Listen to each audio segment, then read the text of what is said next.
ने बात बताई, अरीश ने बिल्कुल ठीक बताई कि जो lyophobic colloids they are called irreversible salts because once they coagulated, once they precipitated, they cannot be obtained or cannot be converted into salt form again.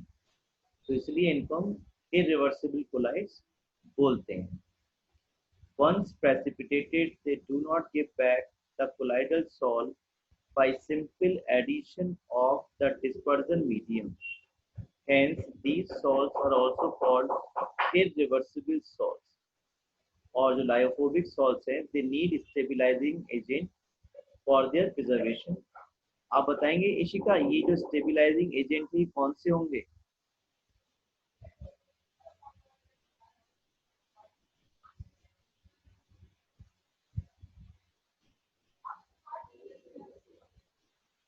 Ishika, ये जो स्टेबिलाइजिंग एजेंट्स हैं इनका क्या सेंस है? यहाँ पर किस बारे में बात कर रहे हैं ये?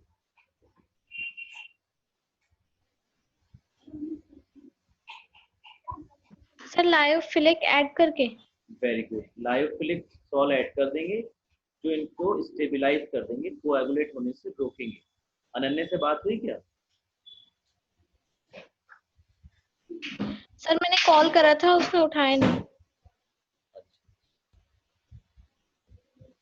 उससे आइडिया नहीं होगा कि 7 बजे का तो था ही लोगों का पढ़ने का. और वो चलिए देखते हैं. तो देखिए नेक्स्ट क्लासिफिकेशन के बारे में हम जाएंगे. अब ये जो क्लासिफिकेशन है ये डिस्पर्स फेज के पार्टिकल के साइज पर डिपेंड करता है कि डिस्पर्स फेज के पार्टिकल का साइज कैसा है. तो ये 3 कैटेगरी में हम पढ़ेंगे. पहला है हमारे पास मल्टी मॉलिक्यूलर कोलाइड्स. नाम से समझ में आ रहा है कई सारे मॉलिक्यूल मिलकर के कोलाइडल सॉल्ट बनाएंगे. तो मल्टी मॉलिक्यूलर कोलाइड का मतलब क्या है आकांक्षा? कि कई सारे पार्टिकल्स मिल करके जो है वो कोलाइडल सॉल्ट बनाएंगे. तो कुछ सब्सटेंस ऐसे होते हैं जिनका पार्टिकल साइज 1 नैनोमीटर से कम का होता है. ऐसे सब्सटेंस जिनका पार्टिकल साइज 1 नैनोमीटर से कम का होगा, अगर उन्हें किसी सुटेबल डिस्पर्जन मीडियम में हम ऐड कर दें तो आप देखेंगे ये सब्सटेंस आपस में एग्रीगेट होकर के कोलाइडल रेंज में आ जाएंगे. कोलाइडल रेंज यानी कि 1 से 1000 नैनोमीटर के बीच का साइज ही अडॉप्ट कर लेंगे. तो ये कहलाते हैं आपके multi molecular collides.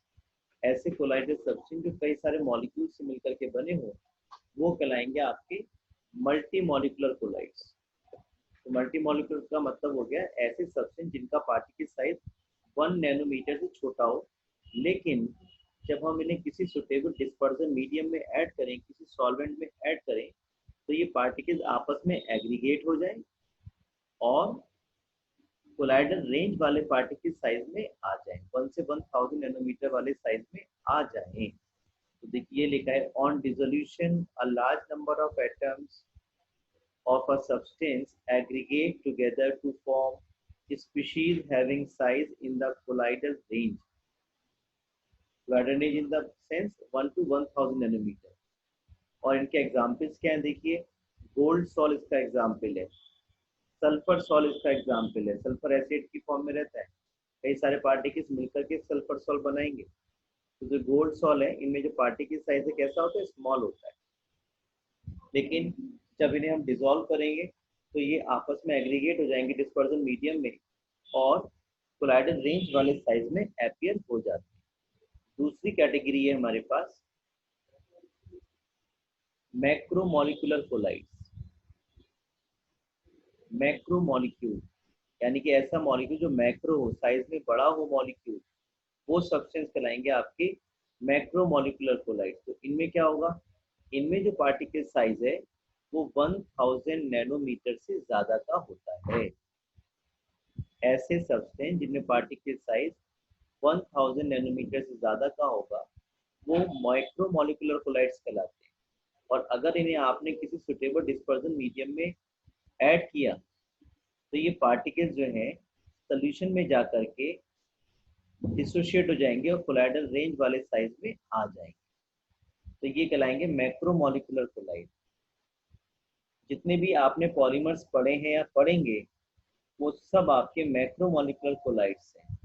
All naturally occurring macromolecules like starch, cellulose, proteins, enzymes या जितने भी मैन मेड मैक्रोमोलिक्यूल्स हैं ये सब, जैसे पॉलीथीन, जहाँ भी पॉली वर्ड लग जाए वो सब मैक्रोमोलिकुलर है। पॉली मीन्स कई सारे मॉलिक्यूल मिलकर बना रहे हैं उसको।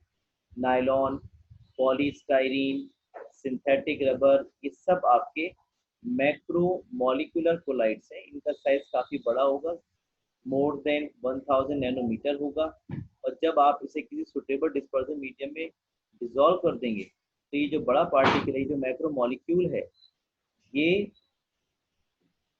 छोटे छोटे पार्टिकल साइज में टूट जाएगा और उनका रेंज क्या होगा, कोलाइडर रेंज वाला होगा, लगभग 1 से 1000 नैनोमीटर वाला रहेगा। और इसके एग्जाम्पल्स आपको याद रखने हैं, स्टार्च, सेलुलोज, प्रोटीन, ये सब इसके एग्जाम्पल हैं। तो मल्टीमोलिकुलर में पार्टिकल साइज 1 नैनोमीटर से छोटा होगा और जब आप उसे ऐड करेंगे तो पार्टिकल एग्रीगेट हो जाएंगे और 1 से 1000 रेंज वाले साइज में आ जाएंगे। जबकि जो मैक्रोमोलिकुलर कोलाइड्स हैं इनमें पार्टिकल साइज कैसा रहेगा, बड़ा रहेगा, 1000 नैनोमीटर से ज़्यादा का रहेगा। और जब इसे आप किसी सुटेबल डिस्पर्जन मीडियम के साथ मिक्स करेंगे तो ये छोटे पार्टिकल साइज में कोलाइडर रेंज वाला पार्टिकल साइज जो 1 से 1000 नैनोमीटर उसके बीच में आ जाएगा। तो ये सारे इसके एग्जाम्पल्स।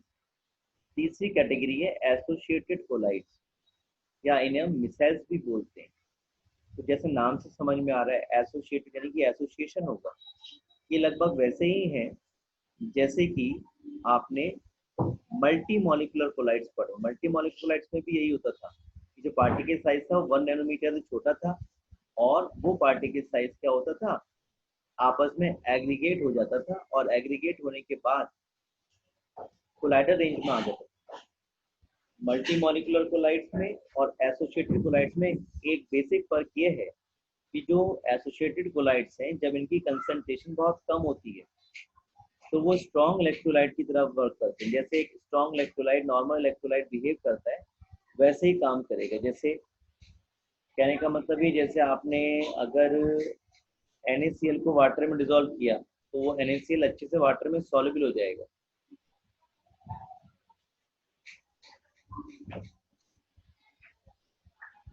मान लीजिए जब आपने लो कंसंट्रेशन रखी तो ये जो कोलाइडल सब्सटेंस है ये अच्छे से सॉल्युबल हो जाएगा वाटर में, जैसे NaCl डिसॉल्व हो जाता है। लेकिन एक पर्टिकुलर कंसंट्रेशन के बाद ये पार्टिकल फिर एग्रीगेट हो जाएंगे, ये पार्टिकल्स एक दूसरे के साथ एग्रीगेट हो जाएंगे और कोलाइडर रेंज वाले पार्टिकल साइज में आ जाएंगे। इनका सबसे अच्छे एग्जाम्पल जो है सोप्स हैं और जो सिंथेटिक डिटर्जेंट्स हैं वो इसके एग्जाम्पल्स हैं। आपने देखा होगा अगर आप एक बकेट में पानी भर लें और उसमें थोड़ी सी क्वांटिटी आप डिटर्जेंट की डालें और शेक करें तो आपको बिल्कुल भी फ्रॉथ बनता हुआ नहीं दिखेगा, झाग नहीं बनेंगे, बिल्कुल भी फोम नहीं बनेगा।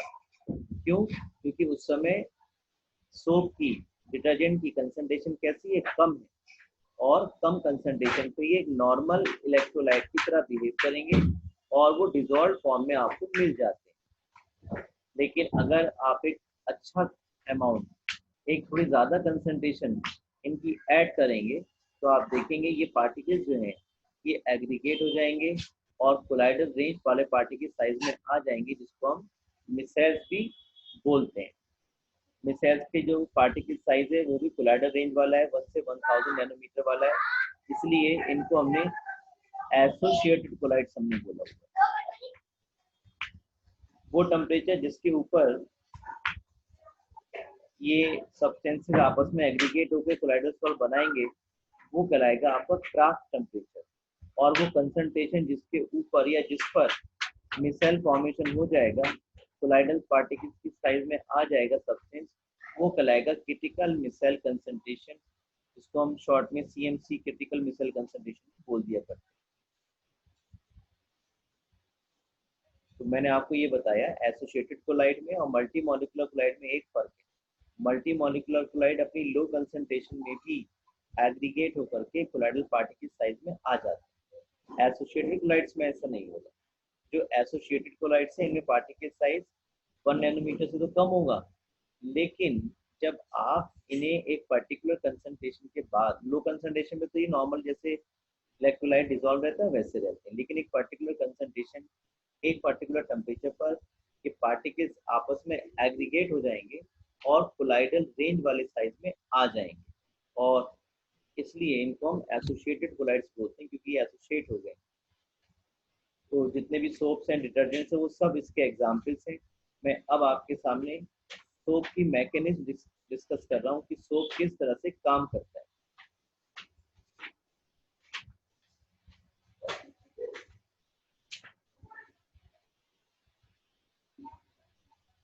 देखिए, जो सोप्स हैं ये सोडियम सॉल्ट्स हैं हायर कार्बोक्सिलिक एसिड के। आप सभी को स्क्रीन दिख रही है, मैं जो लिख रहा हूँ C17H35CON, यस सर। ये आपके सामने सोप मॉलिक्यूल है। सोप जो है वो सोडियम सॉल्ट्स होते हैं हायर कार्बोक्सिलिक एसिड के। ये हमारे पास स्टीयरिक एसिड है, और स्टेरिक एसिड होता है C17H35COOH।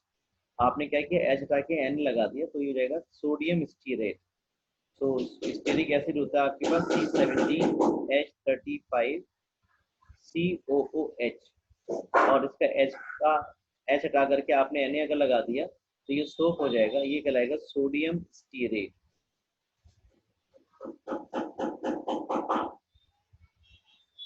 तो जो सोडियम सॉल्ट्स हैं हायर कार्बोक्सिलिक एसिड्स के, वो सोप्स कहलाते हैं। आप देखेंगे सोप्स के अंदर दो पोर्शन है, एक तो C17H35 जो टोटली हाइड्रोकार्बन वाला पोर्शन है, केवल इसमें कार्बन और हाइड्रोजन है। और जो हाइड्रोकार्बन वाला पोर्शन होता है वो कैसा होता है, नॉन पोलर होता है। कैसा होता है, नॉन पोलर। जबकि ये दूसरा पोर्शन जो आपको दिख रहा है COO नेगेटिव Na पॉजिटिव, ये कैसा है इसका, ये इसका पोलर रीजन है, ये इसका आयनिक फॉर्म है, और ये कहलाता है आपका पोलर पोर्शन, पोलर नेचर का रहेगा। तो इस C17H35 को मैं इस तरह से शो कर सकता हूँ। देखिए, इस जिगजैग मैनर में C17H35 है ये, और इसके बाद ये जो COO नेगेटिव और Na पॉजिटिव है, ये इसका आयनिक पार्ट है, पोलर पार्ट है। ये पोर्शन कैसा हो गया, पोलर। और ये जो लॉन्ग चेन है हाइड्रोकार्बन की C17H35 वाली, ये हाइड्रोफोबिक चेन है। हाइड्रोफोबिक मतलब वाटर हिटिंग, और ये वाटर को रिपेल करेगी, यानी कि वाटर कैसी होगी, ये इनसॉल्युबल, वाटर में कैसा होगा, इनसॉल्युबल होगा। जबकि जो पोलर पोर्शन है, आयनिक पोर्शन है, वो वाटर सॉल्युबल रहेगा।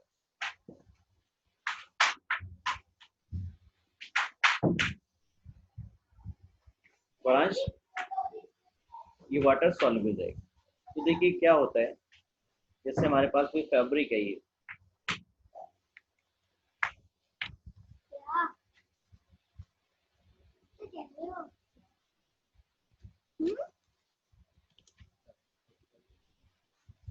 ये आपके पास कोई फैब्रिक है, और इस फैब्रिक में यहाँ पर ये ग्रीस का स्पॉट लग गया है, ये ग्रीस का स्पॉट यहाँ पर आ गया है।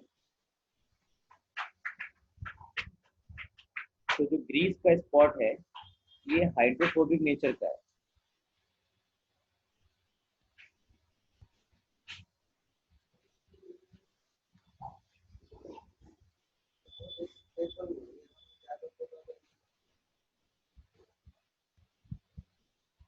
या आप ऊपर का काम जब तक कर लो, फिर मैं हाथ पकड़ लूंगा।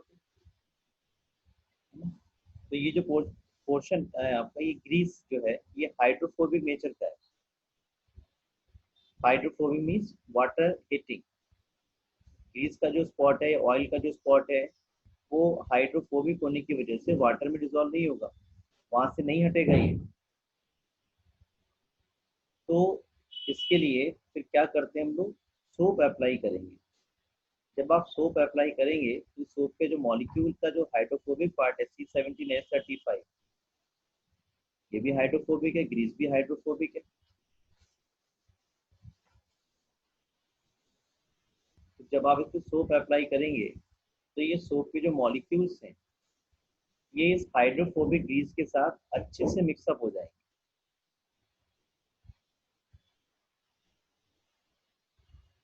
और जो ये पोलर पार्ट है COO नेगेटिव यानी पॉजिटिव वाला, ये वाटर में सस्पेंडेड रहेगा। जब आप लोग सोप लगाते हैं फैब्रिक पर, तो जो सोप का हाइड्रोफोबिक वाला पार्ट है वो तो सोप के साथ जो डस्ट पार्टिकल है या ग्रीस पार्टिकल्स हैं उनके साथ अच्छे से मिक्सअप कर जाएगा। ये अच्छे से मिक्सअप कर जाएगा, बहुत अच्छी पकड़ बना लेगा इस ग्रीस पर। और जब आप फैब्रिक को रिंस करेंगे तो ये जो आपका मिसेल बना, जब मोर देन 100 सोप मॉलिक्यूल्स आपस में एग्रीगेट हो जाएंगे तो मिसेल बनता है। ये जो स्ट्रक्चर आप देख रहे हैं ये मिसेल ही है। ये मैंने तो 10 5 7 ही दिखाए, लेकिन ये मान के चलें ये जो स्ट्रक्चर बन के आ रहा है जिसमें 100 से ज़्यादा सोप मॉलिक्यूल्स जो वो एग्रीगेटेड फॉर्म में है, तो वो आपका मिसेल कहलाएगा। जितना ज़्यादा देर तक सोप लगाएंगे उतना ज़्यादा नंबर में मिसेल्स बनेंगे, उतनी ज़्यादा अच्छी पकड़ सोप मॉलिक्यूल की इन ग्रीस पार्टिकल पर, ऑयल के पार्टिकल्स पर बन जाती है। तो जब आप इसे रिंस करेंगे, ब्रश से घिसेंगे, तो ये सोप मॉलिक्यूल्स के साथ साथ जो डस्ट पार्टिकल है, ग्रीस पार्टिकल है, जिन पे सोप मॉलिक्यूल्स ने पकड़ अच्छी बना ली है, वो भी फैब्रिक से पुल आउट हो जाएंगे, खिंच जाएंगे और फैब्रिक जो आपका नीट एंड क्लीन हो जाएगा। फिर से एक बार समझ लेते हैं। सोप में जो ये हाइड्रोफोबिक वाला पोर्शन है ना, ये काम का है। जो आपके पास ग्रीस या ऑयल के स्पॉट लग गए हैं, डस्ट आ गई है, डर्ट आ गई है, मड आ गया है, ये सब वाटर में इनसॉल्युबल है।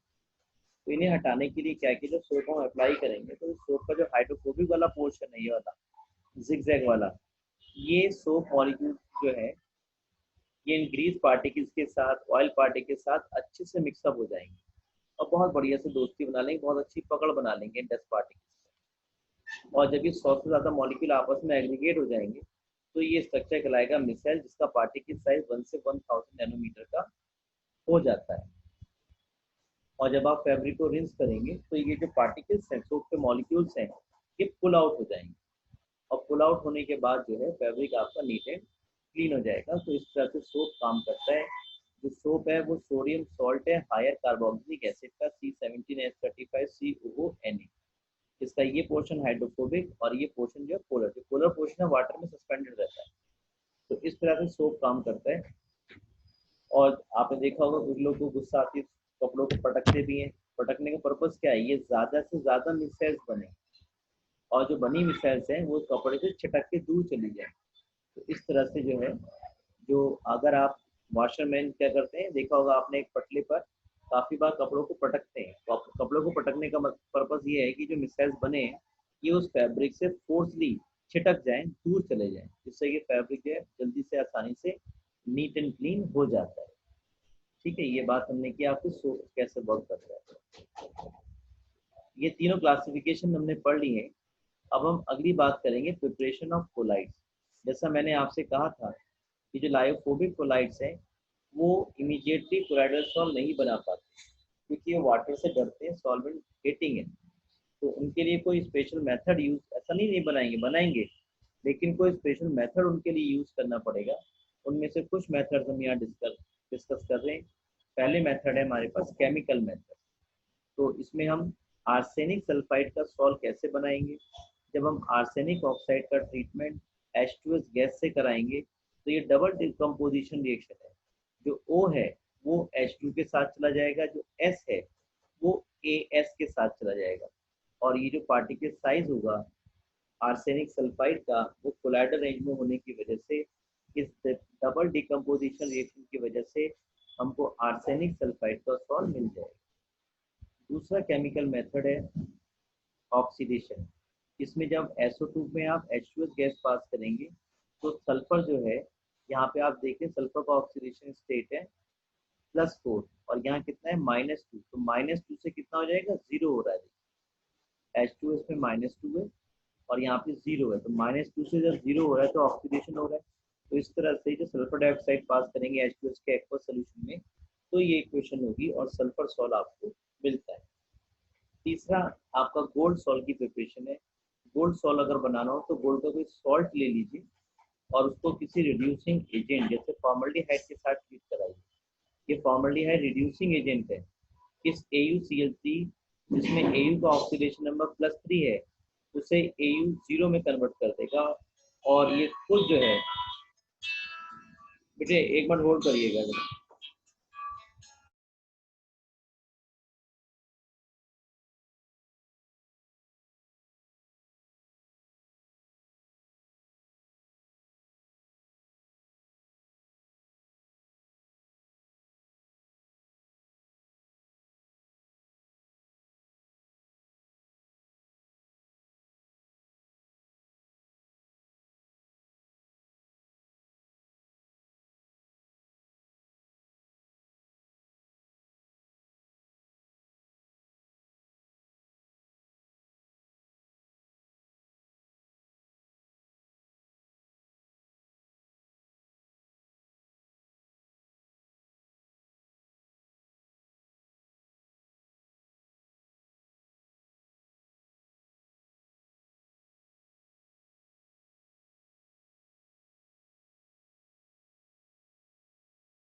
जी, तो ये बात हो रही थी आपसे कि जो सल्फर के जो सॉल है वो बनेगा ऑक्सीडेशन से और जो गोल्ड का सॉल्ट है वो बनेगा रिडक्शन से। या जो SCHO आपको दिख रहा है ये आपका रिड्यूसिंग एजेंट है और ये खुद क्या होगा, ये खुद तो ऑक्सीडाइज हो जाएगा HCOOH में और जो AuCl3 है इसको रिड्यूस कर देगा गोल्ड में।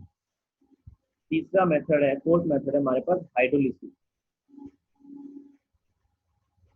हाइड्रोलिसिस में क्या होना है देखिए, अगर हम FeCl3 की रिएक्शन वाटर से कराएंगे तो फेरिक हाइड्रोक्साइड का सॉल्ट मिलेगा। मैं आपसे ये बात जरूर कह रहा हूँ कि यहाँ पे सॉल्ट मिलेगा, लेकिन ये सॉल्ट जो मिलेगा जरूर चार्ज पार्टिकल्स का बना हो। चाहे ये आर्सेनिक सल्फाइड का सॉल्ट की बात करें, ये भी चार्ज पार्टिकल होगा, पॉजिटिव चार्ज हो चाहे नेगेटिव हो। सल्फर का सॉल्ट हो, इस पे भी कोलाइडल पार्टिकल पे चार्ज जरूर होगा, चाहे पॉजिटिव हो या नेगेटिव हो। गोल्ड का सॉल्ट हो, इस पे भी चार्ज जरूर होगा। इसी तरह से फेरिक हाइड्रोक्साइड पे भी चार्ज जरूर होगा। तो केमिकल मेथड में ऐसे याद रखें, हम डबल डिकम्पोजिशन से हम बनाते हैं आर्सेनिक सल्फाइड सॉल्ट, ऑक्सीडेशन से बनाते हैं हम सल्फर सॉल्ट और रिडक्शन से हम बनाते हैं गोल्ड सॉल्ट। और हाइड्रोलिसिस वाला सबसे सिंपल है, जिसमें हम फेरिक क्लोराइड के हाइड्रोलिसिस अगर करेंगे तो फेरिक हाइड्रोक्साइड का प्रेसिपिटेट जो है वो बन जाए इस तरह। तो आर्सेनिक सल्फाइड सॉल्ट कैसे बनाएंगे, जब हम आर्सेनिक ऑक्साइड में H2S गैस पास करें, ये डबल डिकम्पोजिशन हो जाएगा। जो ऑक्सीजन है आर्सेनिक ऑक्साइड का ये H2 के साथ चला गया और जो सल्फर है इट गोज विद आर्सेनिक। इसी तरह से यहाँ पर जो H2S में -2 ऑक्सीडेशन स्टेट सल्फर की है वो ऑक्सीडाइज हो जाएगी सल्फर में। यहाँ पे -2 है और यहाँ पर है कितना, 0 है, तो -2 से 0 ऑक्सीडेशन हो रहा है। फिर गोल्ड सॉल्ट जो है उसको कैसे बनाएंगे, हम गोल्ड का कोई भी सॉल्ट ले लें, जैसे AuCl3 ले लिया, इसका ट्रीटमेंट फॉर्मल्डिहाइड से कराएंगे तो फॉर्मल्डिहाइड एक रिड्यूसिंग एजेंट है जो कि AuCl3 को रिड्यूस कर देगा Au में, उसका सॉल्व आ जाएगा क्योंकि पार्टिकल साइज 1 से 1000 नैनोमीटर का हो जाएगा। और खुद जो फॉर्मल्डिहाइड है ये ऑक्सीडाइज हो जाएगा HCOOH में, और ये थर्ड वाला FeCl3 की जब हम हाइड्रोलिसिस करेंगे तो फेरिक हाइड्रोक्साइड का प्रेसिपिटेट मिलेगा। ये जनरली देखा गया है, जब बच्चों को ये केमिकल मेथड पूछे जाते हैं एग्जाम में तो बच्चे जनरली लिख नहीं पाते, जबकि बहुत आसान है। ऐसे याद रखेंगे, डबल डिकम्पोजिशन से आर्सेनिक सल्फाइड, ऑक्सीडेशन से सल्फर, रिडक्शन से गोल्ड, और हाइड्रोलिसिस से फेरिक हाइड्रोक्साइड। तो हाइड्रोलिसिस वाला सभी को याद हो जाता है कि फेरिक क्लोराइड की हाइड्रोलिसिस करेंगे तो फेरिक हाइड्रोक्साइड का प्रेसिपिटेट। गोल्ड वाला सबको याद हो जाता है क्योंकि गोल्ड में HCHO जो है वो रिड्यूसिंग एजेंट है, खुद ऑक्सीडाइज हो जाएगा HCOOH में और AuCl3 को रिड्यूस कर देगा Au में। ये दोनों में थोड़ा सा बच्चों को डाउट रहता है। इसमें ऑक्सीडेशन वाला भी आसानी से याद हो जाता है कि -2 से सल्फर हो रहा है, लेकिन ये भूल जाते हैं रिएक्शन कराते किस किस की है। तो ऑक्सीडेशन में सल्फर डाइऑक्साइड को पास करेंगे H2S के सोल्यूशन में, और आर्सेनिक ऑक्साइड की रिएक्शन H2S से जब कराएंगे तो आपको आर्सेनिक सल्फाइड का सॉल्व मिलता है। नेक्स्ट मेथड हम पढ़ेंगे इलेक्ट्रिकल डिसइंटीग्रेशन और ब्रिडिक्स आर्क मेथड। ये कुछ मेथड हम पढ़ रहे हैं जिनसे हम कोलाइडल सॉल्व को बना सकते हैं, खास करके लायोफोबिक को, क्योंकि लायोफोबिक सॉल्व को हम अगर किसी सुटेबल डिस्पर्जन मीडियम में ऐड करते हैं तो इमीडिएटली कोलाइडल सॉल्व नहीं मिलते, जैसा कि लायोफोबिक के केस में मिल जाया करते हैं। तो इलेक्ट्रिकल डिसइंटीग्रेशन, और इसको ब्रिडिक्स आर्क मेथड भी बोलते हैं, इससे हम जनरली जो मेटल्स हैं जैसे गोल्ड, सिल्वर, प्लेटिनम, इनके सॉल्व बनाते हैं। और जिस मेटल का सॉल्व बनाना हो उसे हम क्या करेंगे, उस मेटल के जो इलेक्ट्रोड्स हैं उसे हम वाटर में, ये वाटर यहाँ पे ले लिया हमने, ये वाटर है, वाटर में इन इलेक्ट्रोड्स को जो है हमने इमर्स कर दिया।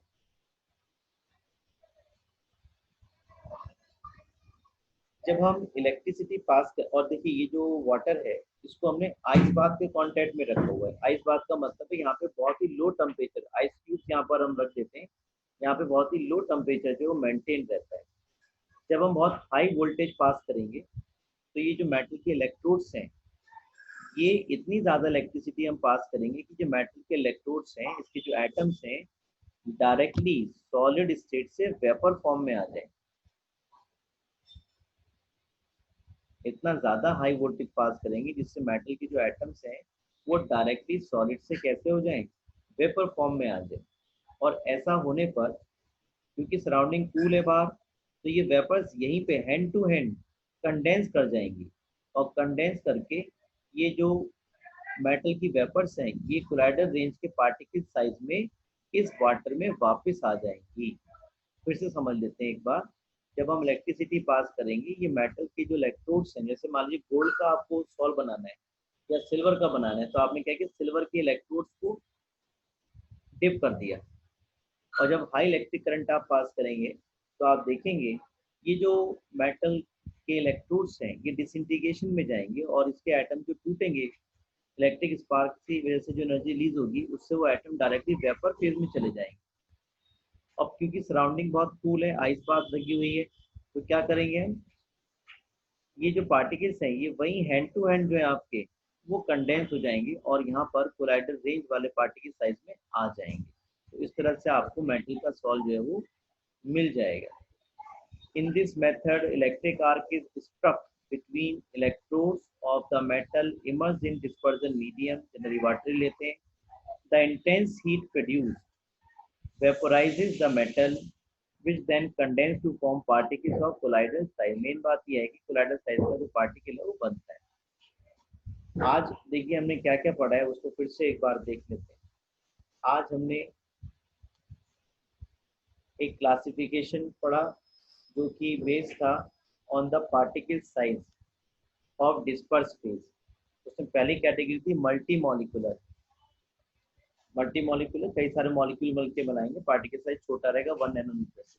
मैक्रो में पार्टिकल साइज क्या था, 1 नैनोमीटर से ज़्यादा था।